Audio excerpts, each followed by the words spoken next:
আমার গল্পপ্রিয় কলিজার বন্ধুরা, আমি মহারানী তিন্নি চলে এসেছি নতুন গল্প নিয়ে। আজকের এই গল্পটি শুনলে তোমাদের দাঁড়িয়ে যাবে, তাই গল্পটি শোনার আগে অবশ্যই হেডফোন ব্যবহার করো। তাহলে চলো আজকের গল্পটি শুরু করি। আমার বড় এক ভাই আর আমি। যে ঘটনাটা বলতে যাচ্ছি তা আমার বড় ভাবিকে নিয়ে। বড় ভাই বিয়ে করে 2003 সালে আর ভাইজা বিয়ে করে। আমার ভাবির পরিবারের সবাই মিরপুরেতেই থাকে, আর বিয়ে দেয়া হয় একই জেলাতে, মানে ঢাকাতে। আমি যখন ভাবির প্রতি দুর্বলতা অনুভব করি তখন তার বয়স 2-3 বছর। বিয়ের পর ভাবির হঠাৎ করে বেডে যায়, আর বেডে যাওয়ার কারণে ভাবিকে আগের চেয়ে আরও বেশি সুন্দর লাগত। ভাবি দেখতে যেমন সুন্দরী ছিল তেমনি তার গঠনটাও। ভাবির যে অংশটা আমার সবচেয়ে ভালো লাগত তা হলো তার দুটি। তবে তখন এসব নিয়ে কখনো ভাবিনি। তবে ভাবির যখন একটা ছেলের জন্ম হয় তখন আমি লুকিয়ে লুকিয়ে ভাবিকে দেখতাম যখন সে তার বাচ্চাকে খাওয়াতো। আমার খুব লোভ লাগত, ভাবতাম ইস আমিও যদি খেতে পারতাম। কিন্তু আমার স্বপ্নটা স্বপ্নেই রয়ে যায়। তবে আমি হাল ছাড়িনি, সুযোগের অপেক্ষায় ছিলাম।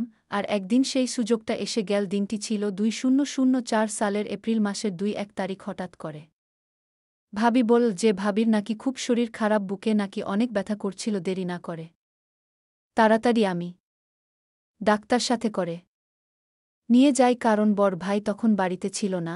আর বড় ভাই ব্যবসার কারণে থাইল্যান্ডে গিয়েছিল। তো ডাক্তার গিয়ে ভাবিকে দেখে বলে দেরি না করে ভালো একজন হার্টের ডাক্তার দেখাতে। আমি ঘটনাটা বড় ভাইকে জানাই। বড় ভাই আমাকে বলল যে ভালো কোনো হসপিটালে নিয়ে যেতে। আমি তখন একটা প্রাইভেট কার করে মিরপুর থেকে ভাবিকে নিয়ে সোহরাওয়ার্দী হসপিটালের উদ্দেশ্যে রওনা হই। হসপিটালে পৌঁছাতে পৌঁছাতে আমাদের প্রায় কয়েক ঘণ্টা লেগে যায়। আমি ভাবিকে নিয়ে আমার পরিচিত একজন হার্টের ডাক্তার দেখায়। ডাক্তার তার ভাবিকে দেখে কিছু টেস্ট দিল আর আমাকে কিছু ওষুধ নিয়ে আসতে বলল। আমি ভাবিকে টেস্টগুলো করিয়ে ওষুধ নিয়ে আসি। ডাক্তার ভাবিকে একটা স্যালাইন দিল, যা শেষ হতে প্রায় রাত 8টা বেজে যায়। স্যালাইন শেষে ভাবিকে কিছুটা ভালো মনে হলো। ডাক্তার ভাবিকে দেখে আরও কিছু ওষুধের নাম লিখে দেয় আর একটা ব্যথা কমানোর মলম নিয়ে আসতে বলে।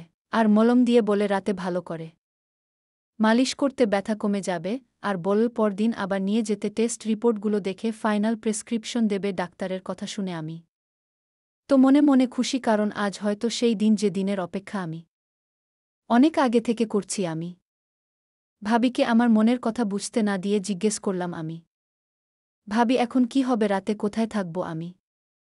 ভাবি অনেকভাবে বলো, এক কাজ করো, তুমি যেহেতু থাকতেই হবে চলো কোনো হোটেলে গিয়ে উঠি। এই রাতটাই তো মাত্র, কোনো রকম কাটাতে পারলেই চলবে। আমার তো ভাবির কথা শুনে আকাশের চাঁদ পাওয়ার মতো অবস্থা। আমি তাহলে বাসাতে আমি জানিয়ে দেই, কি বলো ভাবি? হ্যাঁ তাই করো। আমি বাসাতে আর বড় ভাইকে ফোন করে সব জানাই। বড় ভাই থেকে যাওয়ার জন্য বলে আমি ডাক্তারের দেয়া ওষুধগুলো আর মলমটা নিয়ে বাইরে থেকে খাওয়া দাওয়া সেরে ভালো দেখে একটা হোটেলে উঠি। হোটেলে ওঠার পর আমি ভাবিকে বলি, তুমি আগে ফ্রেশ হয়ে নাও, তারপর আমি তোমার মলম মালিশ করে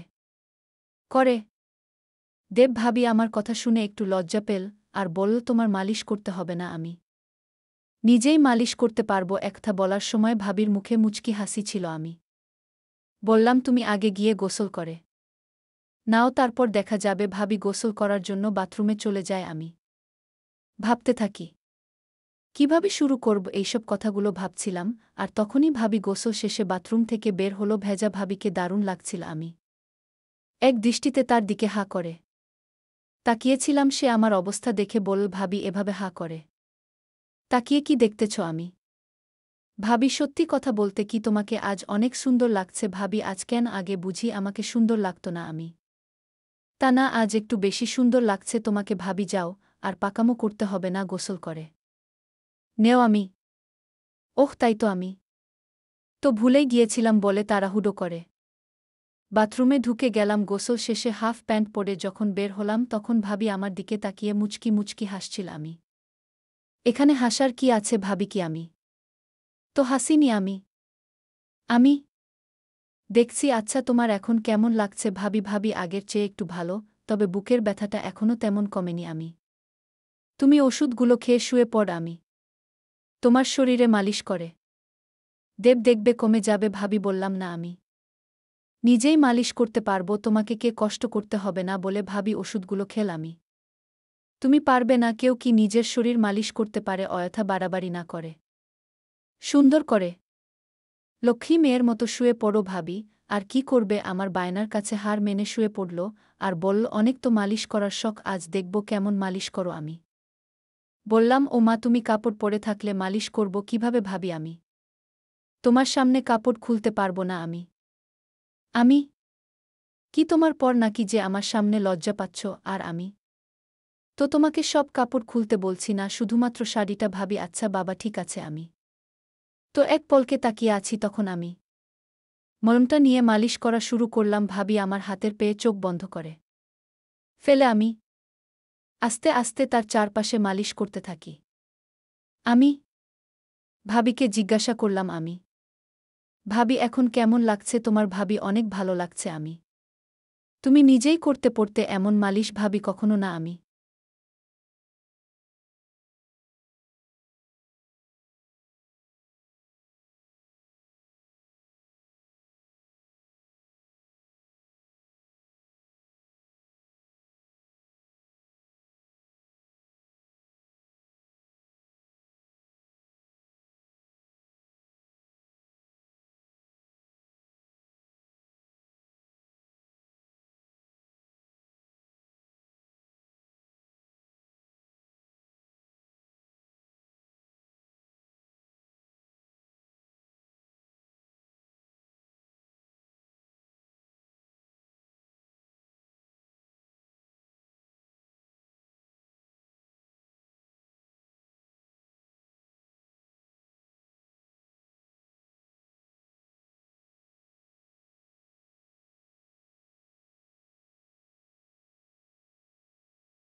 তাহলে তখন তো খুব বলছিলে তুমি নিজেই মালিশ করতে পারবে। ভাবি, এমনি বলেছিলাম। সত্যি কথা বলতে কি, তোমাকে বলতে আমার লজ্জা করছিল। আমি এখন লক্ষ্মী মেয়ের মতো চুপ করে শুয়ে থাকো। আমি ভালো করে মালিশ করে দেই, দেখবে তোমার ব্যথা কমে যাবে। ভাবি ঠিক আছে বলে চুপ করে শুয়ে রইল। দেখলাম ভাবি কিছু বলছে না, সাহস করে বললাম, আমি ভাবি একটা কথা বলি। ভাবি বলো। ভাবি কিছু না বলে চুপ করে রইল দেখে আমি আবার বললাম, ভাবি তোমার খুলে দেই। ভাবি দেখো, এগুলো ভালো না। তুমি আমার আপন দেবর, আর আমি কিভাবে তোমার সামনে অর্ধ হব? আর আমি তাড়াহুড়ো হয়ে ভিতরে কিছু পড়িনি। আমি এখানে তো তুমি আর আমি ছাড়া আর কেউ নেই। আর এখানে খারাপের কি আছে? আমি তো তোমার ওগুলো অনেকবার দেখেছি, তাই আমার সামনে লজ্জা কিসের? আমি তো শুধু তোমার ভালোর জন্য বলছিলাম। এই বলে একটু অভিমানের ভঙ্গি করে বললাম, থাক, লাগবে না বলে আবার মন দিলাম। ভাবি কিছুক্ষণ ভেবে বলল, ও মা, আমার দেবরটা দেখি আমার উপর রাগ করেছে বলে আমার মাথাটা তার দিকে তুলে নিল আর বলল, ভাবি আচ্ছা, তুমি বুঝি আমাকে লুকিয়ে লুকিয়ে দেখতে? তবে দেখ দেবর, ভাবি এসব ঠিক না। আর কেউ জানলে আমার তো সর্বনাশ হয়ে যাবে, আমার ঘর সংসার সব শেষ হয়ে যাবে। আমি তোমার কি মাথা খারাপ নাকি? আমি কেন কাউকে বলতে যাব? তোমাকে লুকিয়ে দেখার কি আছে? তোমার ছেলেটাকে যখন তুমি খাওয়াতে তখন তো আমি অনেকবার দেখেছি, তবে সেটা অনেক আগে। আর একদিন বড় ভাই যখন খাচ্ছিল তখন আমি দেখছি। ভাবি আচ্ছা, তাই বুঝি এখন আমার এগুলো আবার কাছ থেকে দেখতে ইচ্ছে করছে? এই বলে ভাবি তার দিয়ে বল, দেখো তোমার যত ইচ্ছে দেখো, আর এগুলোকে একটু ভালো করে মলম দাও। আমি তো খুশিতে ভাবির বসিয়ে দেই। তারপর দুই হাত দিয়ে ভাবির শক্তস্পত্ত দুইটা ভাবির গুলো দেখতে খুব সুন্দর ছিল। আমি মনের সুখে অনেকক্ষণ পর ভাবিকে বললাম, আমি ভাবি তোমাকে একটা কথা বলি, রাগ করবে না তো? ভাবি, না, রাগ করব না। আমি তোমাকে অনেক ভালোবাসি ভাবি। আমিও তোমাকে অনেক অনেক ভালোবাসি। আমি তোমার অনেক ভালোবাসি ভাবি। হতভম্ব হয়ে বলে, আমাকে কি? আমি সত্যি বলছি ভাবি, তোমাকে আমি সবসময় লুকিয়ে লুকিয়ে দেখতাম। ভাবি, কি বলছো তুমি এসব কথা? আর কি কি দেখেছ আমার? আমি বললে তুমি রাগ করবে না তো? ভাবি, না, করব না। বলো। আমি একদিন তোমাকে বড় ভাই কাজটাও আমি দেখছি, আর তখন থেকে আমারও তোমাকে খুব ইচ্ছে করত। ভাবি, না, বোঝার ভান করে কি ইচ্ছে করত তোমার আমার সাথে? আমি বড় ভাই যা করছিল। ভাবি, তোমার কি মাথা খারাপ হয়েছে নাকি? তুমি জানো তুমি এসব কি বলতেছ? তাছাড়া আমরা ভাবি দেবর। আমি তুমি তাহলে কিছুই জানো না? আজকাল সবই সম্ভব। আমি অনেকগুলো ছবি দেখছি যেখানে শুধু দেবর ভাবি, কেন ভাই বোন মা ছেলে তো ওইসব কাজ করে।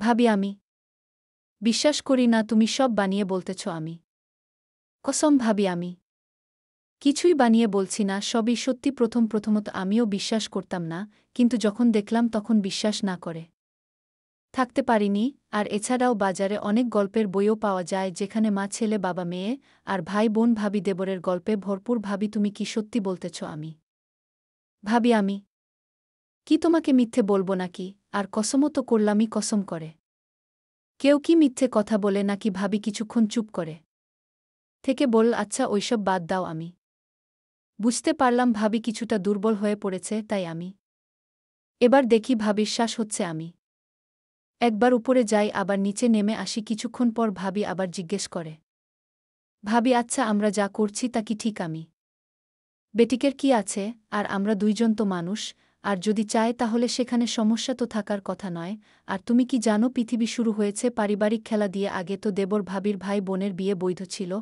আর তাহ তো অনেক ধুমধাম করে আর অনেক জায়গায় বাবার যদি কিছু হয় ছেলে তার মাকে বিয়ে করে এরকম আরও অনেক কাহিনী আছে ভাবি তাই নাকি তুমি এত কিছু জানলে কি করে আমি বই পড়ে ভাবি তাই তো বলি আমার প্রতি তোমার এত মনোযোগ কেন ছিল আচ্ছা তুমি তাদের মতো আমার সাথে আমি তুমি যদি মতো দাও তাহলে তোমাকে ভালো করে আর এটা আমার অনেক দিনের আশা একমাত্র তুমিই পারো আমার আশাটা পূরণ করতে ভাবি আমি হাতু ভাবি কিন্তু আমার খুব ভয় করছে যদি কেউ জেনে যায় আমি তুমি আর আমি যদি কাউকে না বলি তাহলে কে জানবে ভাবি তা ঠিক তবে এটা করা কি ঠিক হবে আমি ভাবি তুমি শুধু চিন্তা করছো কিছুই হবে না আর কেউ জানবেও না আমরা তো আর সবার সামনে না এসব কথা বলতে আমি ভাবির কাছে তা ভাবি এতক্ষণ খেয়াল করেনি পরদিন সকালে ফ্রেশ হয়ে হোটেল ছেড়ে দিয়ে আমরা নাস্তা করে হালকা মার্কেটিং করে সকাল ৯টার দিকে আবার হসপিটালে যাই ডাক্তার বলে চিন্তার কোনো কিছু নাই রিপোর্ট নরমাল